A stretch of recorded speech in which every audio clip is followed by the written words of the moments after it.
Mr. Chairman, just to take a cue from what my colleague said, just to correct him, when the court adjourned for lunch, the directions handed down by Mr. Chairman was that the court would deliberate, not a ruling. Mr. Chairman, we assume that the deliberations will be inclusive, and we are ready for the deliberations, Mr. Chairman.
The Republic of Uganda, Uganda People's Defense Forces, and the General Court Martial, Orden at Makindye.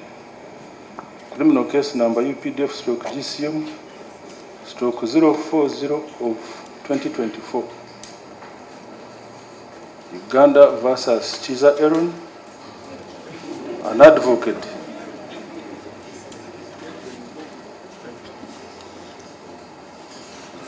A ruling of the court.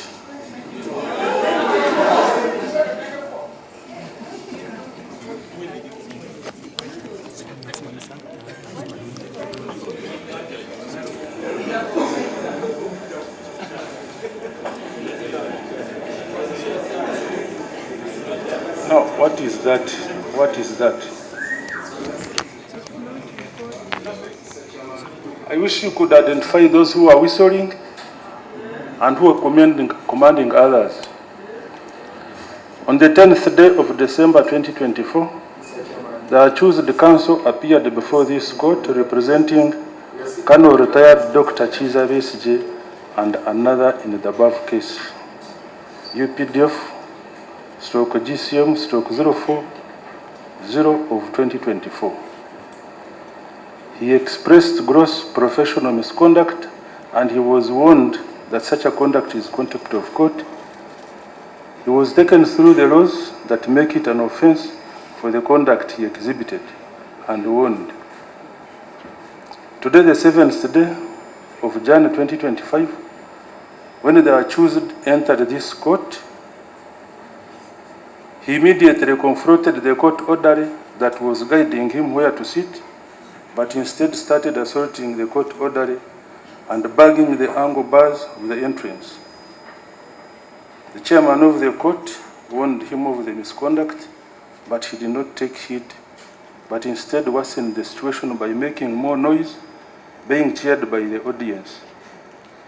This court finds the accused's conduct in contempt of this court and finds Besigye Eron guilty of the offense of contempt of court, and is hereby sentenced to 9 months in prison to be served in eKitalya government prison. We so rule done at Makindye this day, 7th day of January 2025, under my hand and seal of this court.